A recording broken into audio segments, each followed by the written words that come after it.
Hey everybody, it's me Edward Jones back with a new video, and today I'm going to share my thoughts on the SPAS-12 shotgun and some improvements that could make it a little bit more modern in terms of its features.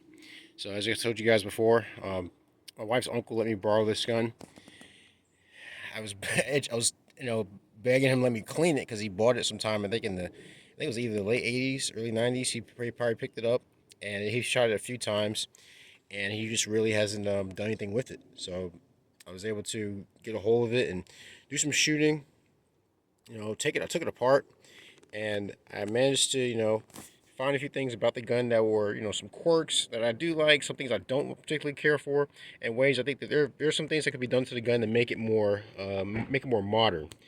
So as you guys know, it is a auto and a pump. So you push that button. Right now it's in auto mode, and you push the button in, and you slide it back. I'm trying to do this while it's on this pad. Right now it's in manual. In fact, if you turn the gun from the top side, you actually see where it says A and M. So when the forearm is towards the A, it's an auto. Towards the M, it's a manual. And it does have ghost ring sights. It has a pretty beefy rear sight and a humongous front sight. It's actually pretty cool. I do actually like that. I do like the sights on this gun. I've never really been that big of a fan of ghost ring sights, but this actually it does really well with this shotgun. I think it's because it doesn't have, like, if you notice on the Mossbergs, they have like these wings on the side. But this one doesn't have that. It just has a nice little peep in the back and a huge front blade in the front. So it works pretty well.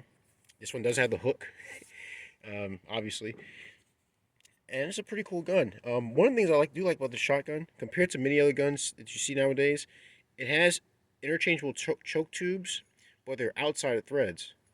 So you take this cap off, this unscrews, and you can put on this go from a cylinder to, I think this is an improved cylinder. And like I say, this gun was actually, and with these choke tubes, I think being able to change them on the fly like that makes it ahead of its time compared to you need a wrench for most modern shotguns nowadays. The gun is very accurate. I say at close range, if you have the stock unfolded out, if you have one of the models that has the fixed stock, the gun is very accurate and it's very soft shooting, especially in semi-auto. That's one thing I noticed. I thought was very very interesting. I think it has a lot to do with the weight and because it uses a gas system instead of like inertia systems or like on my Remington Model 11. It has the long stroke system the long recoil system. So I think it's actually pretty cool. It holds 8+1 in the magazine tube.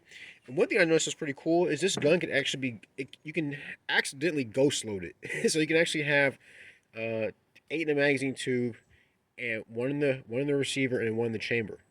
I think what happened was I fed a shell in and it didn't quite catch on the latch, the shell stop, and it flew right out on the carrier underneath the bolt, but it still cycled.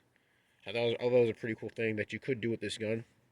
Now, some of the features in the shotgun, I think could be improved if maybe a modern company or maybe myself decide to do some improvements on the shotgun. First thing is, I don't like that you have to have this button on the side pushed in order to load the shotgun. This is actually similar to my Remington Model 11 was the same way. Beginning and that shotgun was made in 1914.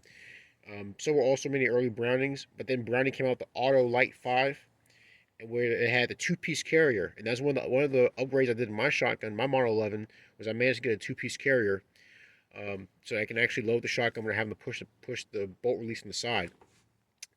This carrier doesn't seem to be too complicated.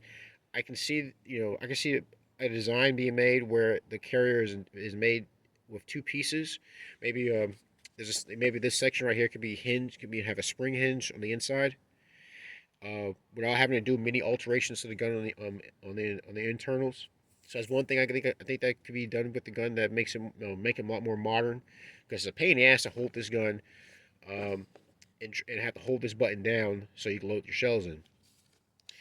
Second, so you guys can see there's a lot of space here on the receiver. A lot of guys they like to add on, as I like to do, add on side saddles. You really can't do that with the shotgun because, for one, the folding stock is in a way, so you really don't have this much space. But then you also this button's in the way, so really you probably realistically only put 2 or 3 shells on the spare shells on the shotgun. Um, I think if there was a way for the receiver, maybe if there was a little more space on the receiver, you probably could mount a side saddle. But yeah, there's something that you have to work your way around this folding stock. Again, if you were out the folding stock, or if you just had the pistol grip with the full stock attached, or just even the pistol grip, you can make it work somehow. These holes, I didn't do the measurements. I don't have my Remington 870 with me right now, but they do have the similar designs to the 870 side saddles. So maybe that's something that can be worked on with the shotgun just to make it a little bit more customizable. The folding stock, I don't have many problems with. I kind of dig it. It's pretty cool. What I did run into issues was, so this is factory. This is a factory magazine tube, extended magazine tube, and it has this sling swivel on the front of it, which is actually pretty cool. It swivels all the way around, but there's nothing here in the back. When I noticed that on later models, this pin actually that serves as a hinge for the folding stock has a swivel on it, but this one doesn't have it because this is one of the first gen models. I think this one was made in 1975. If I went by the designations right here, I think it said AA was meant for the year was meant for 1975. If I remember that correctly. But yeah, so there's not really you really can't do much in terms of adding a sling to this, unless you were to maybe drill out a hole for this to mount a sling swivel, replace one of these screws with a sling swivel, which I thought about doing, but these screws have a smaller diameter than the ones you find on most common sling swivel bolts. Or quick detach could be installed on the pistol grip, whether it be on the side or maybe on the heel of the grip, or maybe even on the back. So there's a lot of unused space right here.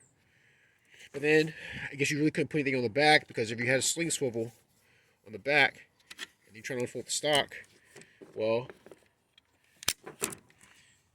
I guess it could be. I guess it may not be it may not be a problem, but this might be in the way to be able to carry this thing comfortably if you had to carry this thing in a complete fold out position. So I'm gonna push the button here. It's not a bad it's not a bad stock. Even with this this being sheet metal, it wasn't at all uncomfortable shooting. So it didn't dig into my face or anything like that when I was shooting it.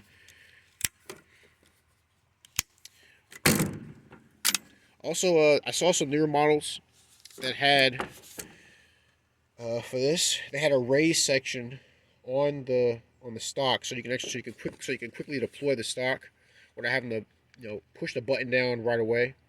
So you can it could be an afterthought. You just swing this thing down and you're good to go. You just have to push this button down when you want to fold it back up into this configuration.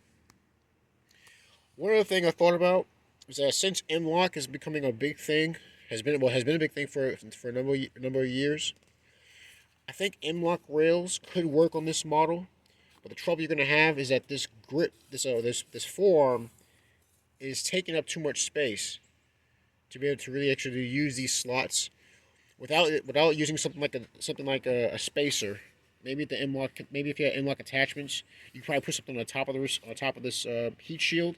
But as far as on the side, it'd have to stick out considerably to make clearance for the forearm. Now I guess you could do a flashlight attachment. You could just mount it onto you clamp it onto this magazine tube. They make we all seen the magazine tube barrel clamps, and it'll work well for this gun. But if you want to do any other M-lock accessories, you could possibly utilize these holes, but you have to have spacers, or maybe somehow utilize this section like I said before. Other than that, I couldn't really think of anything else. I know the later models had a improved safety design. But as far as the shotgun goes, it was very comfortable. It was very fun to shoot. You know, the first time I actually shot it, I didn't like it because I couldn't figure out how to properly manipulate the auto and pump action feature. And the shells I was shooting, I think it was set in auto, but they didn't have enough power to really cycle the action. One of the things I know about this gun, it has for the gas system, it uses an O-ring or the magazine tube. By the way, if you ever come across these guns, if you see that right there, that's a spare O-ring for the gas system. I thought it was pretty cool to have that included on the gun itself. But with the O-ring in the right position, I think any shell that generates enough force around 1,200 feet per second will cycle the action. So I actually shot seven and a half bird shot through this shotgun yesterday in the auto feature, and it cycled the action no problem. Obviously, it will cycle buckshot, provided it's not low recoil buckshot, because again, it needs to have enough oomph to really cycle the action. But the gun is actually pretty fun to shoot. I dig it.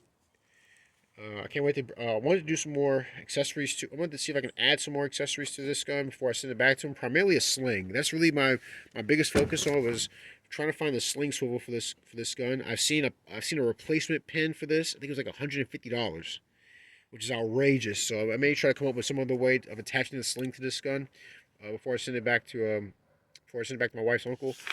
But so far he's not really complaining. He's not really rushing to get this thing back. So I'm gonna try to do some seamless improvements on the gun if I can. Things I think he'll really appreciate. That's the SPAS-12. Again, it's an 80s icon. I dig the shotgun. I didn't like it before. Well, I didn't like it the first time I shot it, but once I actually got my hands around it, it wasn't a bad gun to take apart. Wasn't a bad gun to shoot. A little bit tough to clean. I have to use acetone to clean the barrel because I think the chrome lining on the barrel, some of the unburnt powders really stick to it. So I'm gonna have to really scrub it out and try using acetone. I normally use Ballistol to clean my guns, but I've had a lot of good success with acetone. But that's my video. Please tell me what you guys think. Have you run into any similar problems with the shotgun, or do you have any other ideas you think will make the shotgun a lot more modern in its features? I mean, it is a very futuristic looking gun, given its age. I think it still holds somewhat of a place here in the shooting world, and I think a lot of people out there still have them. I think it's worth if you ever get a chance to shoot one, take advantage of it. Just understand it has its quirks. That's my video. If you like the video, please like, share, and subscribe.